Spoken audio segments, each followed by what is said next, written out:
Hi ಸ್ನೇಹಿತರೆ, ಎಲ್ಲರಿಗೂ ನಮಸ್ಕಾರ. ನಾನು ನಿಮ್ಮ ರಾಕೇಶ್ ಪೂಜಾರ್ಜಿ. ನನ್ನ ಐತಿಹಾಸಿಕ ದರ್ಶನ ಚಾನಲ್ಗೆ ಎಲ್ಲರಿಗೂ ಸ್ವಾಗತ. ಲೈಕ್ ಮಾಡಿ, ಸಬ್ಸ್ಕ್ರೈಬ್ ಮಾಡಿ, ಮತ್ತೆ ಕಮೆಂಟ್ ಮತ್ತು ಶೇರ್ ಮಾಡಿ. ಸ್ನೇಹಿತರೆ, ನಾವಿಂದು ಭೋಗನಂದೀಶ್ವರ ದೇವಸ್ಥಾನ ತೋರಿಸ್ಲಿಕ್ಕೆ ನಿಮ್ಮನ್ನ ಕರ್ಕೊಂಡು ಬಂದಿದ್ದೀನಿ. ಇದು ಭೋಗನಂದೀಶ್ವರ ದೇವಸ್ಥಾನ ನಂದಿ ಬೆಟ್ಟದ ತಪ್ಪಲಿನಲ್ಲಿದೆ, ಅಂದ್ರೆ ನಂದಿ ಗ್ರಾಮದಲ್ಲಿದೆ. ನಂದಿ ಗ್ರಾಮದಿಂದ ನಂದಿ ಬೆಟ್ಟ ಅಂತ ಕರೀತಾರೆ. ಈ ದೇವಾಲಯವು 9ನೇ ಶತಮಾನದಷ್ಟು ಹಳೆದಾಗಿದೆ. ದ್ರಾವಿಡ ಶೈಲಿಯಲ್ಲಿದೆ. ಅದ್ಭುತವಾದ ಒಂದು ದೇವಾಲಯ ಆಗಿದೆ. ಇದನ್ನ ನೊಳಂಬರು, ಚೋಳರು ಮತ್ತೆ ಹೊಯ್ಸಳರು ಮತ್ತೆ ವಿಜಯನಗರದ ಅರಸರು ಸೇರಿ ಒಂದು ನಿರ್ಮಾಣ ಮಾಡಿದ್ದಾರೆ. ಅಂದ್ರೆ ಹಂತ ಹಂತವಾಗಿ ಇದು ನಿರ್ಮಾಣ ಆಗ್ತಾ ಬಂದಿದೆ. ಮತ್ತೆ ಈ ದೇವಸ್ಥಾನ ಏನಕ್ಕಪ್ಪ ವಿಶೇಷ ಅಂದ್ರೆ, ಇಲ್ಲಿ ಒಂದು ದೇವಸ್ಥಾನ ಇಲ್ಲ, 3 ದೇವಾಲಯಗಳಿವೆ. ಅಂದ್ರೆ ಒಂದೇ ಪ್ರಾಂಗಣದಲ್ಲಿ, ಒಂದೇ ಸಂಕೀರ್ಣದಲ್ಲಿ 3 ದೇವಾಲಯಗಳು ಇದೆ. ನೋಡಿ, ಇಲ್ಲಿ ಭೋಗನಂದೀಶ್ವರ ದೇವಾಲಯ ಅಂದ್ರೆ ಹೆಸರಿಲ್ಲ. ಇದು ಶಿವನ ಬಾಲ್ಯ, ಯೌವನ ಮತ್ತೆ ಪಾರ್ವತಿಯೊಂದಿಗೆ ವಿವಾಹ ಆಗುವಂತ ಒಂದು ಸುಂದರ 3 ದೇವಾಲಯಗಳಿವೆ. ಮತ್ತೆ ಕೆತ್ತನೆಗಳಂತೂ ತುಂಬಾ ಅದ್ಭುತವಾಗಿವೆ. ಮತ್ತೆ ಕಲ್ಯಾಣಿ ಮತ್ತೆ ರಥ, ತುಂಬಾ ಒಂದು ವಿಶಾಲವಾದ ಒಂದು ಸ್ಥಳವನ್ನು, ಸಂಕೀರ್ಣ ಹೊಂದಿರತಕ್ಕಂತ ಒಂದು ದೇವಾಲಯ ಇದು. ನೀವು ನೋಡ್ಬೋದು ಎಷ್ಟು ವಿಶಾಲವಾದ ಒಂದು ಮೈದಾನ ತರ ಹೊಂದಿದೆ. ಇಲ್ಲೊಂದು ಮಂಟಪ ಇದೆ. ಇಲ್ಲಿ ನಿಂತ್ಕೊಂಡು ಆದೇಶಗಳನ್ನ ಮತ್ತೆ ಸುದ್ದಿಗಳನ್ನ ಹೇಳ್ತಿದ್ರು ಅನ್ಸುತ್ತೆ. ನೋಡಿ ನೋಡಿ, ಇಲ್ಲೊಂದು ಭೋಗನಂದೀಶ್ವರದ ಒಂದು ಸಂಕೀರ್ಣದ ಒಂದು ವಿನ್ಯಾಸ ಇದೆ, ನೋಡ್ಬೋದು. ಇದು ಹೊರಗೆ ಅಂದ್ರೆ ಎಂಟ್ರೆನ್ಸ್ ಅಲ್ಲೇ ಇದೆ. ಈ ಫಲಕಗಳನ್ನು ಪುರಾತತ್ವ ಇಲಾಖೆ ಇಲ್ಲಿ ಹಾಕಿದೆ, ನೀವು ನೋಡ್ಬೋದು. ಮತ್ತೆ ಅದರ ಇತಿಹಾಸ ಮತ್ತೆ ಏನೇನು ಅಂತ ಇದರಲ್ಲಿ ಫಲಕದಲ್ಲಿ ಹಾಕಿದೆ. ನೋಡಿ ಇಲ್ಲಿ ಭೋಗನಂದೀಶ್ವರ ದೇವಾಲಯ, ಭಾರತೀಯ ಪುರಾತತ್ವ ಸರ್ವೇಕ್ಷಣ, ಅದರ ಇತಿಹಾಸ ಮತ್ತೆ ಏನೇನು ರಚನೆ ಇದೆ ಅಂತ ಇದರಲ್ಲಿ ವಿವರವಾಗಿ ಕೊಟ್ಟಿದ್ದಾರೆ, ನೀವು ನೋಡ್ಕೋಬಹುದು. ಮೋಸ್ಟ್ಲಿ ಗೋಪುರ ಇದೆಲ್ಲ ಈ ಎಂಟ್ರೆನ್ಸ್ ಮೇಲೆ ಒಂದು ಗೋಪುರ ಇತ್ತೇನು, ಅದರ ಕೆಳಗದ ಭಾಗ ಮಾತ್ರ ಉಳಿದಿದೆ. ಮೇಲೆ ಒಂದು ಗೋಪುರ ಇತ್ತೇನು. ನೋಡಿ ಎಷ್ಟು ಹೊರಗಿನ, ಇದು ಹೊರಗಿನ ಮಂಟಪ, ಇದು ಹೊರಗಿನ ಮಂಟಪ. ನೋಡಿ ಎಷ್ಟು ಚಂದ ಕೆತ್ತನೆಗಳಿವೆ. ಅಂದ್ರೆ ಆ ಗೋಪುರದ ಒಂದು ಎಂಟ್ರೆನ್ಸ್, ರಾಜಗೋಪುರದ ಪಕ್ಕದಲ್ಲೇ ಇದ್ದಂತ ಒಂದು ಮಂಟಪ. ಇದು ವಿಜಯನಗರ ಸಾಮ್ರಾಜ್ಯದ ಒಂದು ಕೆತ್ತನೆಗಳು ಅನ್ಸುತ್ತೆ. ಯಾಕಂದ್ರೆ ಇಲ್ಲಿ ನೋಡಿ, ಯಾಳಿ ಅಂದ್ರೆ ಒಂದು ಅವರ ವಾಸ್ತುಶಿಲ್ಪದಲ್ಲಿ ಬರುವಂತ ಒಂದು ಯಾಳಿ ಕೆತ್ತನೆ ಕೂಡ ಈ ಕಂಬದ ಮಂಟಪಗಳು. ನೋಡಿ, ಯಾಳಿ ಕೆತ್ತನೆ, ಇದು ವಿಜಯನಗರ ಸಾಮ್ರಾಜ್ಯದ ಒಂದು ಕೆತ್ತನೆ ಆಗಿದೆ. ಮನುಷ್ಯನ ಆಕೃತಿಯನ್ನು ಬಿಡಿಸಿದ್ದಾರೆ. ಬನ್ನಿ ಈಗ ಒಳಗೆ ಹೋಗೋಣ. ನೋಡಿ, ಇದು ಎಂಟ್ರೆನ್ಸ್, ರಾಜಗೋಪುರದ ಒಂದು ದ್ವಾರ, ಬೃಹತ್ತಾದ ದ್ವಾರ. ಇದನ್ನ ಹಂತ ಹಂತವಾಗಿ ನಿರ್ಮಿಸಿರೋದ್ರಿಂದ ಕೆತ್ತನೆಗಳಂತೂ ತುಂಬಾ ಅದ್ಭುತವಾಗಿ ನಿರ್ಮಾಣ ಮಾಡಿದ್ದಾರೆ. ನೋಡಿ, ಎಷ್ಟೊಂದು ಚಂದ ಕೆತ್ತನೆಗಳು, ಬಳ್ಳಿ ಆಕಾರದ ಕೆತ್ತನೆಗಳು, ಅದರ ಒಳಗೆ ಕಲೆಗಳು. ನೋಡಿ ಎಷ್ಟು ಚಂದವಾಗಿ ಕೆತ್ತಿದ್ದಾರೆ. ನೋಡಿ, ಒಂದು ಕೆತ್ತನೆ ಅದ್ಭುತವಾಗಿದೆ. ಒಂದು ದ್ರಾವಿಡ ವಾಸ್ತುಶಿಲ್ಪ ನೋಡ್ಬೇಕಂದ್ರೆ ತುಂಬಾ ಖುಷಿ ಆಗ್ತದೆ. ಇದು ಎಂಟ್ರೆನ್ಸ್ ಹಿಂದಿಂದ, ವೀಕೆಂಡ್ ಆಗಿದ್ರಿಂದ ತುಂಬಾ ಜನ ಇದ್ರು. ನೋಡಿ, ಎಂಟ್ರೆನ್ಸ್ ಒಂದು ಗಣಪತಿ ಮೂರ್ತಿ ಇದೆ. ಯಾಕಂದ್ರೆ ವಿಘ್ನೇಶ್ವರ, ವಿಘ್ನ ವಿನಾಯಕನನ್ನ ಪ್ರಥಮ ಪೂಜಿತ ಅಂತ ಕರೀತಾರಲ್ಲ, ಅದಕ್ಕೆ ಎಂಟ್ರೆನ್ಸ್ ಒಂದು ವಿನಾಯಕನ ವಿಗ್ರಹ ಇದೆ. ನೋಡಿ, ಇಲ್ಲೊಂದು ಪಟಸಾಲೆ ಇದು ಇದೆ. ನೋಡಿ, ಇದು ದೇವಸ್ಥಾನ. ಇಲ್ಲಿ 3 ದೇವಾಲಯಗಳಿವೆ, ನಿಮಗೆ ಆಮೇಲೆ ತೋರಿಸ್ತೇನೆ. ಇಲ್ಲೊಂದು ಪಟಸಾಲೆ ಇದೆ. ಅಂದ್ರೆ ಇಲ್ಲಿ ಶಿಕ್ಷಣಕ್ಕೆ, ಕೂತ್ಕೊಳ್ಳಕ್ಕೆ, ಸಾರ್ವಜನಿಕರಿಗೆ ಒಂದು ವಿಶ್ರಾಂತಿ, ಅಲ್ಲೊಂದು ದೇವಸ್ಥಾನ ಇದೆ. ಒಂದು ಗರುಡಗಂಬ ಇದೆ. ಎಷ್ಟು ಅದ್ಭುತವಾಗಿ, ಅಂದ್ರೆ ಆಗಿನ ಕಾಲದಲ್ಲಿ ನೋಡಿ, ಅಲ್ಲಿ ಒಂದು ಶಾಸನಗಳಿವೆ, ಅದಾದ ಆಮೇಲೆ ತೋರಿಸ್ತೇನೆ ನಿಮಗೆ. ನೋಡಿ, ಎಷ್ಟೊಂದು ಸುಂದರವಾದ ಸೂಕ್ಷ್ಮ ಕೆತ್ತನೆಗಳು ಸಹ ಇವೆ. ಪ್ರತಿ ಕಂಬದಲ್ಲೂ ಕೆತ್ತನೆಗಳಿವೆ. ನೋಡ್ತಾ ಹೋದ್ರೆ ಒಂದು 3 ದಿನ 4 ದಿನ ಬೇಕು. ಒಂದೊಂದು ಸೂಕ್ಷ್ಮವಾಗಿ ಗಮನಿಸ್ತಾ ಹೋದ್ರೆ 3 ದಿನ 4 ದಿನ ಬೇಕು ಎಲ್ಲಾ ನೋಡ್ಲಿಕ್ಕೆ. ನಾನು ಬೇಗ ಬೇಗ ನಿಮ್ಗೆ ಇದನ್ನೆಲ್ಲ ತೋರಿಸ್ತೇನೆ. ಇದರ ಇತಿಹಾಸ ನೋಡ್ತಾ ಹೋದ್ರೆ ಇದು ಆರಂಭಿಕವಾಗಿ ಇದನ್ನ ನೊಳಂಬ ರಾಜವಂಶರು ಅಂದ್ರೆ ನೊಳಂಬ ರಾಜವಂಶರು ಇದನ್ನ ಕಟ್ಲಿಕ್ಕೆ ಶುರು ಮಾಡಿದ್ದು. ಅಂದ್ರೆ ಆ ನಂತರ ಇವರು ರಾಷ್ಟ್ರಕೂಟ ಮತ್ತು ಗಂಗರ ಅಧೀನದಲ್ಲಿ ಇದ್ದಂತ ಒಬ್ಬ ರಾಜಮನೆತನ. ಇವರು ಕಟ್ಟಲಿಕ್ಕೆ ಶುರು ಮಾಡಿದ್ರು. ಆನಂತರ ಇದರ ನಂತರ ಚೋಳರು, ಹೊಯ್ಸಳರು ಮತ್ತೆ ವಿಜಯನಗರದ ಅರಸರು ಕೂಡ ಇದರ ವಿಸ್ತರಣೆ ಮಾಡಿದ್ದಾರೆ. ಮತ್ತೆ ಇದಕ್ಕೆ ಪುನರುದ್ಧಾರ ಮಾಡಿದ್ದಾರೆ. ಮತ್ತೆ ಈ ದೇವಸ್ಥಾನಗಳಿಗೆ ಒಂದು ಪುನರ್ಜೀವನವನ್ನು ನೀಡಿದ್ದಾರೆ. ಮತ್ತೆ ಇದರ ವಾಸ್ತುಶಿಲ್ಪ ನೋಡ್ತಾ ಹೋದ್ರೆ ನೊಳಂಬ, ಪಲ್ಲವ ಮತ್ತು ಚೋಳ ಮತ್ತೆ ಹೊಯ್ಸಳರ ಮತ್ತೆ ವಿಜಯನಗರ ಸಾಮ್ರಾಜ್ಯದ ಒಂದು ಶೈಲಿಯಲ್ಲಿವೆ. ನೋಡಿ ಇಲ್ಲೊಂದು ಶಾಸನ ಎಷ್ಟು ಸುಂದರವಾಗಿದೆ ನೋಡಿ, ನೋಡ್ಬೋದು. ಶಾಸನದಲ್ಲಿ ಒಂದು ವಿನಾಯಕ ಅನ್ನೋ ಒಂದು ಹೆಸರು ಮಾತ್ರ ನನಗೆ ಕರೆಕ್ಟ್ ಆಗಿ ಗೊತ್ತಾಯ್ತು. ಇಲ್ಲಿ ನೋಡಿ ಒಂದು ಶಿವಲಿಂಗ ಇದೆ ಮತ್ತೆ ನಂದಿ ಇದೆ. ಕೆತ್ತನೆಗಳಂತೂ ಅದ್ಭುತವಾಗಿದೆ. ನನಗಂತೂ ತುಂಬಾ ಖುಷಿ ಆಯ್ತು. ಇಂಥ ಕೆತ್ತನೆಗಳು, ಇಂಥ ವಾಸ್ತುಶಿಲ್ಪ ಒಂದು ಆಗಿನ ವೈಭವನ ಎತ್ತಿ ಹಿಡಿಯುತ್ತೆ. ತುಂಬಾ ವೈಭವಿತವಾಗಿ ಇದು ಬಾಳಿದೆ ಅಂತ ನಮಗೆ ಗೊತ್ತಾಗುತ್ತೆ.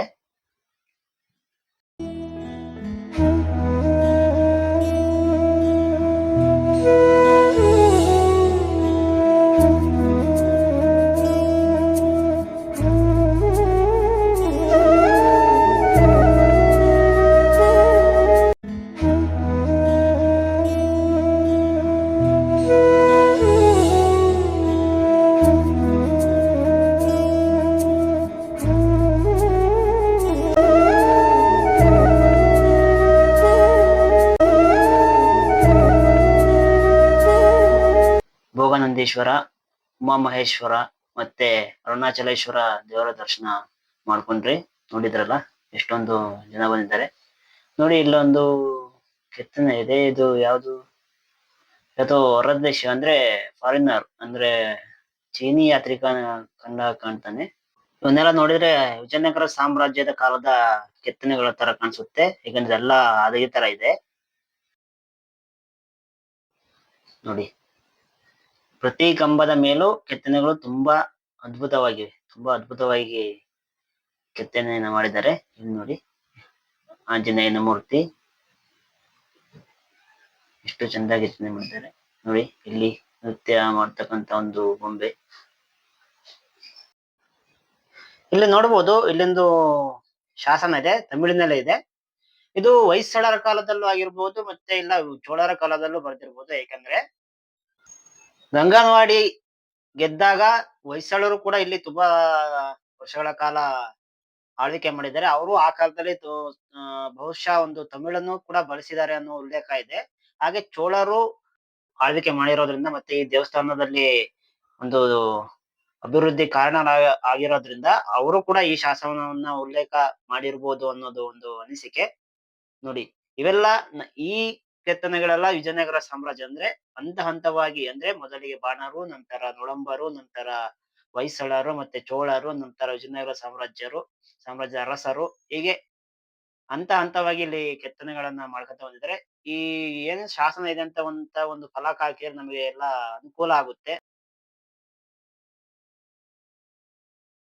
ಓದಿದರಿಗೂ ಅನುಕೂಲ ಆಗುತ್ತೆ. ಏನು ಸಂದೇಶ ಬರೆದಿದ್ದಾರೆ ಅನ್ನೋದು ನಮಗೆ ಗೊತ್ತಾಗುತ್ತೆ ನೋಡಿ. ಎಷ್ಟು ಅದ್ಭುತವಾದ ಕೆತ್ತನೆ ಇದೆ. ಪ್ರತಿ ಕಂಬದಲ್ಲೂ ಕೆತ್ತನೆಗಳು ಸುಂದರವಾಗಿ ಕೆತ್ತನೆ ಮಾಡಿದ್ದಾರೆ.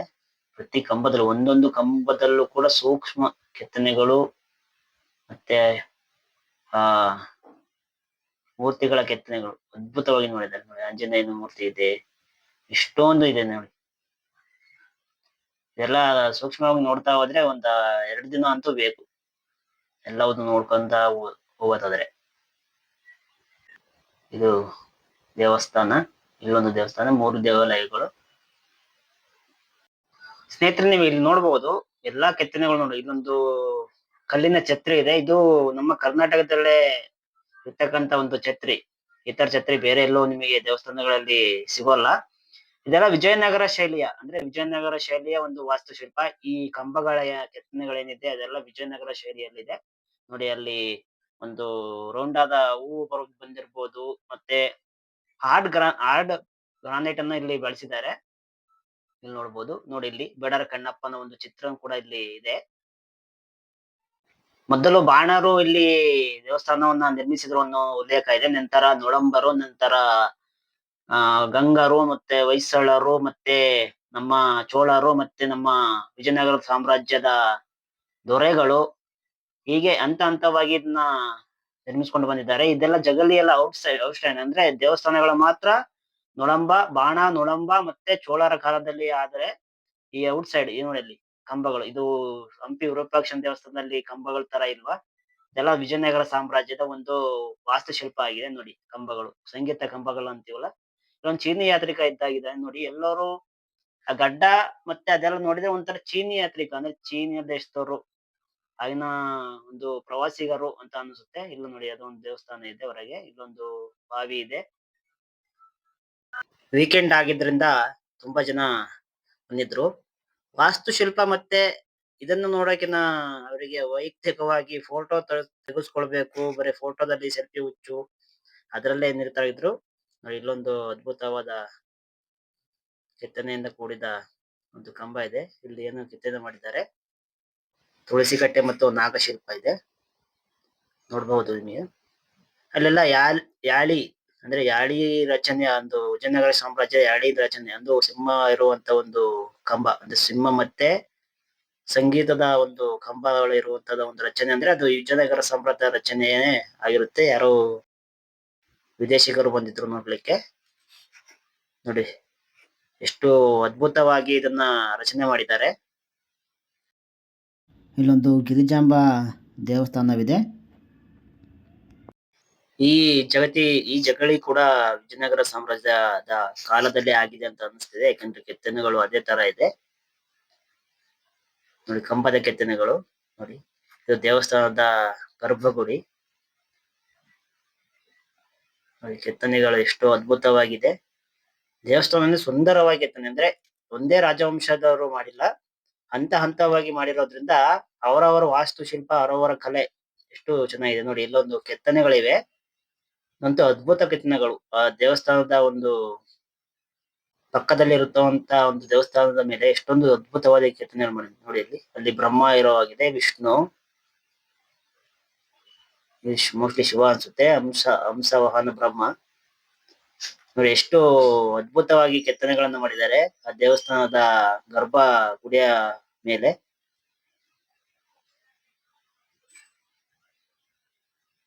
ನೋಡ್ಬಹುದು, ಇದು ಹಿಂದೆ ಆ ಗರ್ಭಗುಡಿಯ ಹಿಂದೆ ಕೆತ್ತಿದ್ದ ಕೆತ್ತನೆಗಳು.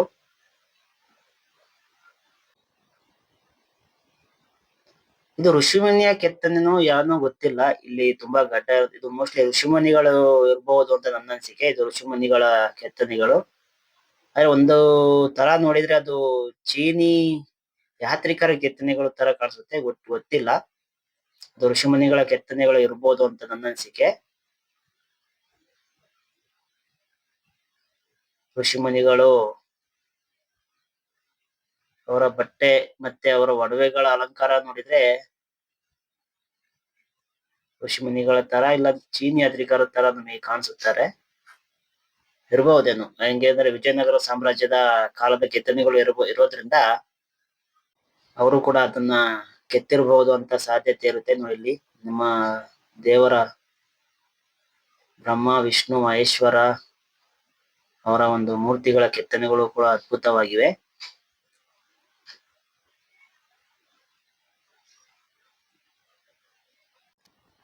ಇದು ವಿಜಯನಗರ ಸಾಮ್ರಾಜ್ಯದ ನಂತರ ಮೈಸೂರಿನ ಆಳ್ವಿಕೆಗೆ ಬಂತು. ಈ ದೇವಸ್ಥಾನ ಶಿವನ ಬಾಲ್ಯ, ಯೌವನ ಮತ್ತೆ ವಿವಾಹ ಶೈಲಿಯನ್ನು ತೋರಿಸಿದ್ರೆ, ನಂದಿ ಬೆಟ್ಟದಲ್ಲಿರುವ ಯೋಗ ನಂದೀಶ್ವರ ಅಂದ್ರೆ ಯೋಗಾನಂದೇಶ್ವರ ದೇವಾಲಯವು ಶಿವನ ಅಂತ್ಯವನ್ನು ಅಂದ್ರೆ ಅಂತ್ಯಕಾಲವನ್ನು ತೋರಿಸುತ್ತೆ ನೋಡಿ. ಎಷ್ಟು ಕಿಟಕಿಗಳಲ್ಲೇ ಒಂದು ಅದ್ಭುತವಾದ ಕೆತ್ತನೆಗಳಿವೆ. ನೀವು ಸೈಡ್ ಅಲ್ಲಿ ಸೂಕ್ಷ್ಮವಾಗಿ ಗಮನಿಸಿದ್ರೆ ನೋಡಿ, ಚಿಕ್ಕ ಮಕ್ಕಳ ಅಂದ್ರೆ ಮಗುವಿನ ಕೆತ್ತನೆಗಳು ಎಷ್ಟು ಚಂದ, ಒಂದು ಪುಟ್ಟ ಮಕ್ಕಳ ಕೆತ್ತನೆಗಳಿವೆ ನೋಡಿ. ಎಷ್ಟು ಚಂದ ಕೆತ್ತನೆಗಳು, ಮತ್ತೆ ಮುಖಗಳ ಕೆತ್ತನೆಗಳು ನೋಡಿ, ಎಷ್ಟು ಅದ್ಭುತವಾಗಿ ಮಾಡಿದ್ದಾರೆ. ಇದು ಗರ್ಭಗುಡಿಯಿಂದ ನೀರು, ದೇವರ ಅಭಿಷೇಕದ ನೀರು ಬರುವಂತ ಸ್ಥಳ ನೋಡಿ. ಎಷ್ಟು ಚಿಕ್ಕ ಚಿಕ್ಕ ಪುಟ್ಟ ಮಕ್ಕಳ ಕೆತ್ತನೆಗಳು ಅದ್ಭುತವಾಗಿ, ನನಗಂತೂ ತುಂಬಾ ಇಷ್ಟ ಆಯ್ತು. ಈ ಕೆತ್ತನೆಗಳನ್ನ ನೋಡ್ಬಿಟ್ರೆ ಬಿಟ್ಟು ಬರ್ಲಿಕ್ಕೆ ಮನಸ್ಸೇ ಆಗ್ಲಿಲ್ಲ ನನಗೆ. ನೋಡಿ ಎಷ್ಟು ಅದ್ಭುತವಾಗಿ ನೋಡ್ಬೇಕು ಸೂಕ್ಷ್ಮವಾಗಿ ಗಮನಿಸ್ಬೇಕು ಅಂತ ಎಷ್ಟು ಅನಿಸ್ತಿತ್ತು ಅಂದ್ರೆ ನೋಡಿ ಎಷ್ಟು ಅದ್ಭುತವಾಗಿ 9ನೇ ಶತಮಾನದಲ್ಲಿ ಕಟ್ಟಿರ್ತಕ್ಕಂತ ಒಂದು ವಾಸ್ತುಶಿಲ್ಪ ಇನ್ನೂ ಉಳಿದಿದೆ ನೋಡಿ. ಇಲ್ಲೊಂದು ದೇವಸ್ಥಾನ ಇದೆ, ಅದರ ಮೇಲೂ ಕೂಡ ಈ ತರ ಒಂದು ಶಿಲ್ಪಕಲೆ, ಈ ತರ ನಾವು ಮೂರ್ತಿಗಳ ವಿಗ್ರಹ ಕೆತ್ತಿದ್ದಾರೆ ನೋಡ್ಬೋದು. ಇಲ್ಲಿ ಎಷ್ಟು ಸುಂದರವಾಗಿ ಕೆತ್ತಿದ್ದಾರೆ ನೋಡಿ. ಕಾಲನ್ನು ಮಡಚಿಕೊಂಡು ಕೂತಿರುವಂತ ಒಂದು ಕೆತ್ತನೆ ಎಷ್ಟು ಅದ್ಭುತವಾಗಿದೆ ನೋಡಿ. ಒಂದು ಛತ್ರಿಯನ್ನು ಹಿಡ್ಕೊಂಡು ಕೂತಿರುವಂತ ಈ ಚಿತ್ರವನ್ನು ಗಮನಿಸಿ. ಕೈಯಲ್ಲಿ ಒಂದೇನೋ ಬ್ಯಾಗು ಏನೋ ಇಡ್ತಿರೋ ಕಾಣಿಸುತ್ತೆ ನೋಡಿ. ಕೆಳಗೊಂದು ಚಿತ್ರ, ಮೇಗೆ ಏನೋ ತಿಂತಿರೋ ಅಂತ ಚಿತ್ರ ಒಂದು ಕಾಣಿಸುತ್ತೆ ನೋಡಿ. ಕೈ ಮುಗಿದು ಕೂತಿರುವಂತ ಚಿತ್ರ ನೋಡಿ. ಎಷ್ಟು ಅದ್ಭುತವಾದ ಕಲೆ ವಾಸ್ತುಶಿಲ್ಪ ಇಲ್ಲಿ ಅಡಗಿದೆ ಅಂದ್ರೆ ನೋಡ್ಲಿಕ್ಕೆ 2 ಕಣ್ಣು ಕೂಡ ಸಾಲದು. ಆ ಕಿಟಕಿಗಳಿಗೆ ಸಾಮಾನ್ಯವಾಗಿ ಒಂದು ದ್ವಾರದ ಮೂಲಕ ಇದು ಮಾಡಿದ್ರೆ, ಇಲ್ಲಿ ಶಿಲ್ಪಕಲೆ ಅಂದ್ರೆ ಶಿಲ್ಪಕಲೆಯನ್ನು ಅಲ್ಲಿ ಒಂದು ಮೂರ್ತಿ ವಿಗ್ರಹ ಮಾಡಿ ಆ ಕಿಟಕಿಗಳನ್ನು ಕೂಡ ರಚಿಸಿದ್ದಾರೆ ನೋಡಬಹುದು. ಒಂದು ಶಿವಲಿಂಗದ ಕೆತ್ತನೆ ನೋಡಿ. ಎಷ್ಟು ಅದ್ಭುತವಾಗಿ ದೇವಸ್ಥಾನದ ಹಿಂಬದಿ ಕೆತ್ತನೆ ಮಾಡಿದ್ದಾರೆ ನೋಡಿ. ಅಲ್ಲಿ ನೃತ್ಯ ಮಾಡುವ ಒಂದು ಭಂಗಿಯಲ್ಲಿ ನಿಂತಿರುವಂತ ಒಂದು ಕಿಟಕಿಯಲ್ಲಿ ಎಷ್ಟು ಅದ್ಭುತವಾದ ಕೆತ್ತನೆ ಅಲ್ಲಿ ಅಡಗಿದೆ ನೋಡಿ.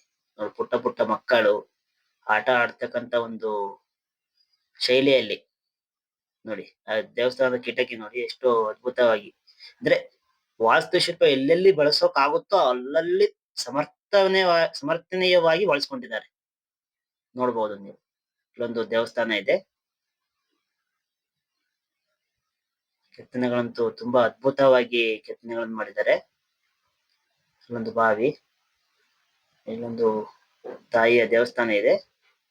ಅಪಿತ ಕುಚಂಬ ದೇವಾಲಯ ನೋಡಿ. ಎಷ್ಟು ನೋಡಿ, ಅಲ್ಲಿ ಒಂದು ಹಸುವಿನ ಮೇಲೆ, ನಂದಿಯ ಮೇಲೆ ಶಿವ ಮತ್ತು ಪಾರ್ವತಿ, ಸೇಮ್ ಅಲ್ಲಿ ತೋರಿಸಿದ್ನಲ್ಲ ಆ ದೇವಸ್ಥಾನದಲ್ಲಿ ಒಂದು ಗರ್ಭಗುಡಿಯ ಹಿಂಭಾಗದಲ್ಲಿ ಬಲಬದಿ ಮತ್ತು ಎಡಬದಿಯಲ್ಲಿ ಒಂದು ಕೆತ್ತನೆಗಳನ್ನ, ಅದೇ ಸೇಮ್ ಕೆತ್ತನೆಗಳೇ ಇಲ್ಲೂ ಕೂಡ ಇವೆ. ಸೇಮ್ ಕೆತ್ತನೆಗಳು ನೋಡಿ ಎಷ್ಟು ಸುಂದರವಾಗಿದೆ.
ಪಕ್ಕದಲ್ಲಿ ಒಂದು ತುಲಾಭಾರ ಮಂಟಪ ಮತ್ತು ದೇವಸ್ಥಾನ ಇದೆ, ಮತ್ತು ಒಂದು ಕಲ್ಯಾಣಿ ಕೂಡ ಇದೆ. ಅದು ಕ್ಲೋಸ್ ಆಗಿತ್ತು, ಅದರಿಂದ ನಾನು ನಿಮಗೆ ತೋರಿಸ್ಲಿಕ್ಕೆ ಆಗಲಿಲ್ಲ ಅದಕ್ಕೆ ಈ ಫೋಟೋಗಳನ್ನು ಹಾಕಿದೆ, ನೋಡ್ಕೊಳ್ಳಿ. ಇಲ್ಲಿ 1 2 3 4 5 6 ಶಾಸನಗಳಿವೆ.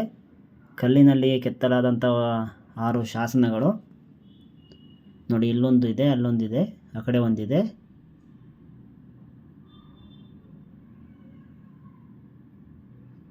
ನೋಡಿ ಇಲ್ಲೊಂದು ಶಾಸನ ಇದೆ. ಅದರಲ್ಲಿ ಒಂದು ಹಸು ತನ್ನ ಕರುವಿಗೆ ಹಾಲು ಕುಡಿಸ್ತಕ್ಕಂಥ ಒಂದು ಚಿತ್ರ ಕೆತ್ತಿದ್ದಾರೆ ನೋಡಬಹುದು.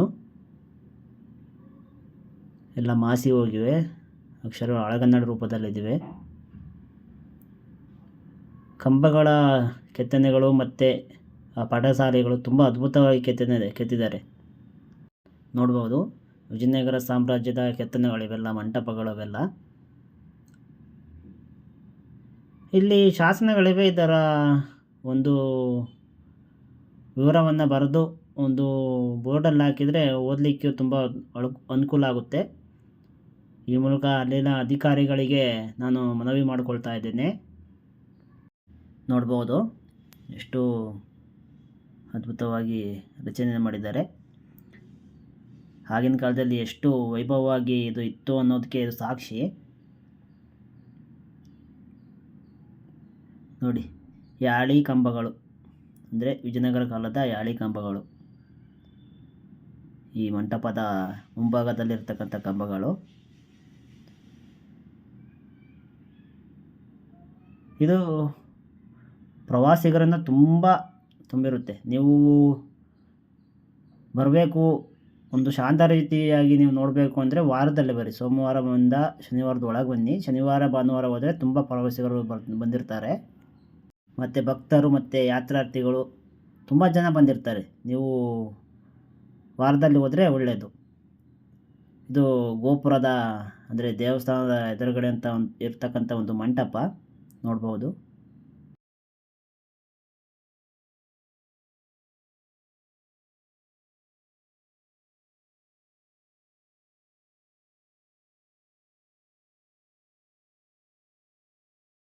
ಇದನ್ನು ಶೃಂಗಿ ತೀರ್ಥ ಅಂತ ಕರೀತಾರೆ ಮತ್ತು ರಾಜಾರಾಣಿ ಕೊಳ ಅಂತಲೂ ಕರೀತಾರೆ. ಎಷ್ಟು ಅದ್ಭುತವಾಗಿ 4 ಕಡೆ ಮೆಟ್ಟಿಲು ಇಳಿಯುವಂಥ ಮೆಟ್ಟಿಲಿದೆ ನೋಡಿ. ಇದು ದೇವಸ್ಥಾನದ ಎದುರುಗಡೆನಿದೆ ನೋಡ್ಬೋದು. ಎಷ್ಟು ಸುಂದರವಾಗಿ ಕೊಳ ನಿರ್ಮಿಸಲಾಗಿದೆ. ಇದು ಒಂದು ನಾಗರಕಟ್ಟೆ, ದೇವಸ್ಥಾನ ಎದುರಿಗೆ ಇರತಕ್ಕಂಥ ಒಂದು ನಾಗರಕಟ್ಟೆ. ಅಲ್ಲೊಂದು ತೇರಿದೆ, ಅದನ್ನು ನಿಮಗೆ ಫೋಟೋ ಹಾಕ್ತೀನಿ ನೋಡುವಂತ್ರಿ. ನೋಡ್ಬೋದು ಎಷ್ಟು ವಿಶಾಲವಾಗಿದೆ. ಅದ್ಭುತ ಜಾಗದಲ್ಲಿ ನಿರ್ಮಿಸಿದ್ದಾರೆ. ಇದು ಇನ್ನೊಂದು ಕಡೆಯಿಂದ ಅಂದರೆ ಪಾರ್ಕಿಂಗ್ ಕಡೆಯಿಂದ ಬರುವಂಥ ಬಾಗಿಲು. ಪಾರ್ಕಿಂಗ್ ಕಡೆಯಿಂದ ಇಲ್ಲಾಸಿ ಎಂಟ್ರೆನ್ಸ್ ಕೊಡ್ಬೋದು. ನೀವು ಭೋಗನಂದೀಶ್ವರ ದೇವಸ್ಥಾನಕ್ಕೆ ಪಾರ್ಕಿಂಗ್ ಕಡೆಯಿಂದ ಪಾರ್ಕಿಂಗ್ ಮಾಡಿ ಇಲ್ಲಾಸಿಂದ ನೀವು ಎಂಟ್ರಿ ಕೊಡ್ಬೋದು. ಇದು ಪಾರ್ಕಿಂಗ್ ಮಾಡುವಂಥ ಒಂದು ಸ್ಥಳದ ಒಂದು ದ್ವಾರ ಭೋಗನಂದೀಶ್ವರ ದೇವಸ್ಥಾನಕ್ಕೆ. ಇಲ್ಲೊಂದು ಮಂಟಪ ಇದೆ. ಇದು ಉತ್ಸವ ಮಂಟಪ ಇರ್ಬೋದು ಅಂತ ಅನಿಸಿಕೆ. ನೋಡಿ ಎಷ್ಟು ನಂದಿ ಬೆಟ್ಟ ಎಷ್ಟು ಕ್ಲೀನಾಗಿ ಕಾಣಿಸುತ್ತೆ. ಈ ದೇವಸ್ಥಾನದಿಂದ ತುಂಬ ಹತ್ತಿರದಲ್ಲೇ ಇದೆ ನಂದಿ ಬೆಟ್ಟ, ನೋಡ್ಬೋದು ನೀವು. ಇದು ನಾನು ಪಾರ್ಕಿಂಗ್ ಮಾಡಿದಂಥ ಸ್ಥಳ. ಇಲ್ಲಿಂದ ಎಂಟ್ರೆನ್ಸ್ ಇದೆ. ಇನ್ನೊಂದು ಎಂಟ್ರೆನ್ಸ್ ತೋರಿಸಿದ್ನಲ್ಲ ಆ ಎಂಟ್ರೆನ್ಸು ಪ್ಲಸ್ ಈ ಎಂಟ್ರೆನ್ಸು ಅಕ್ಕಪಕ್ಕ, ಮತ್ತು ಮೇನ್ ಎಂಟ್ರೆನ್ಸು ಫಸ್ಟಿಗೆ ತೋರಿಸಿದ್ನಲ್ಲ ಆ ಎಂಟ್ರೆನ್ಸ್ ಇಟ್ಕೊಂಡಿದೆ. ನೋಡಿದ್ರಲ್ಲ ಸ್ನೇಹಿತರೆ, ಇದು ಭೋಗನಂದೀಶ್ವರ ದೇವಾಲಯದ ಒಂದು ಕಿರುನೋಟ. ಇಂಥ ಐತಿಹಾಸಿಕ ಸ್ಥಳಗಳ ದರ್ಶನಕ್ಕಾಗಿ ನನ್ನ ಚಾನಲನ್ನು ಸಬ್ಸ್ಕ್ರೈಬ್ ಮಾಡಿಕೊಳ್ಳಿ. ವಿಡಿಯೋ ನೋಡಿದ್ದಕ್ಕಾಗಿ ಎಲ್ಲರಿಗೂ ಧನ್ಯವಾದಗಳು.